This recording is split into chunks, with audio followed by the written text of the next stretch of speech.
Mga kapuso, ingat po tayo sa matitinik na snatcher. Sa Quezon City, natangay ng kawatan ang laptop, cellphone at iba pang gamit ng isang babaeng tumatawid lang ng footbridge. Mabilis nakatakas ang suspect kahit pa pinatid ng isang pedestrian. Balitang hatid ni Cesar Apolinario, exclusive.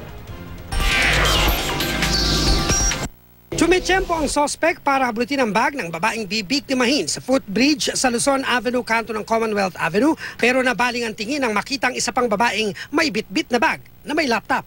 Sinundan at nang marating ang kabilang dulo ng footbridge at saka hinablot ang bag.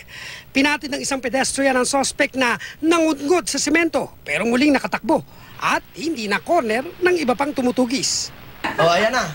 Buti pa tong mama, oh. Naisipan i-counter, eh. Oh, ayan, oh. Kahit mabigat.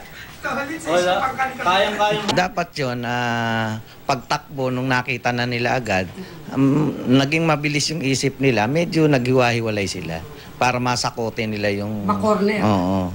Hindi na naabutan ng suspect na pagkatawid ng highway ay sumakay ng jeep patandansora, tangay ang isang laptop, cellphone at mahalagang gamit at cash. Ipinakita namin sa mga nagtitinda sa lugar ang itsura ng suspect. Namumukhaan niyo ba yan?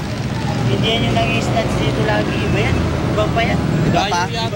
May isa pang nangi-snatch. Bago lang po yan. Bago lang. Walang blatter na naitala ang Batasan Police Station 6 na nakakasakop sa lugar. Pag nag-report po kasi, automatic siya. I-record gagawa natin. Tatanungin ng mga pulis ang mga nasa lugar nang mangyari ang snatching. Cesar Apolinario, GMA News.